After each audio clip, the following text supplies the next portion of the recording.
18-ാം നൂറ്റാണ്ടിലെ ഫ്രാൻസ്. ഭരണാധികാരം മുഴുവൻ രാജാവിന്റെ കൈകളിൽ. ജനങ്ങൾക്ക് സ്വാതന്ത്ര്യമില്ല. ബൂർബൺ രാജവംശത്തിന്റെ സ്വേച്ഛാധിപത്യ ഭരണമായിരുന്നു ഫ്രാൻസിൽ.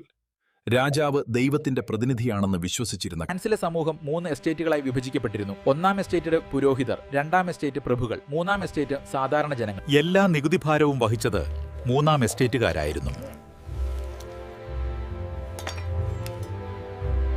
തുടർച്ചയായ യുദ്ധങ്ങളും രാജകോടതിയിലെ ധൂർത്തും ഫ്രാൻസിന്റെ ഖജനാവ് ശൂന്യമാക്കി.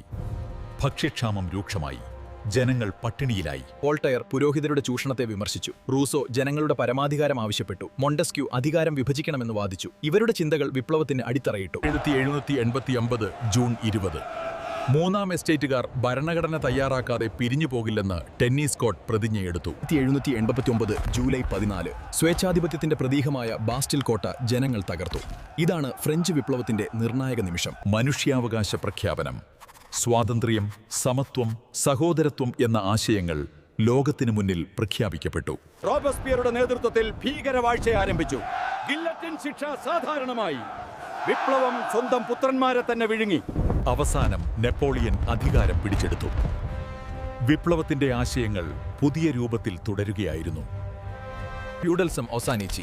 ജനങ്ങളുടെ പരമാധികാരം അംഗീകരിക്കപ്പെട്ടു. ദേശീയതയുടെ ആശയം ശക്തിപ്പെട്ടു. ലോകമെമ്പാടുമുള്ള സ്വാതന്ത്ര്യ സമരങ്ങൾക്ക് ഫ്രഞ്ച് വിപ്ലവം പ്രചോദനമായി. കൂടുതൽ പഠന വീഡിയോകൾക്കായി ഡിജിഹബ് ചാനൽ സബ്സ്ക്രൈബ് ചെയ്യൂ.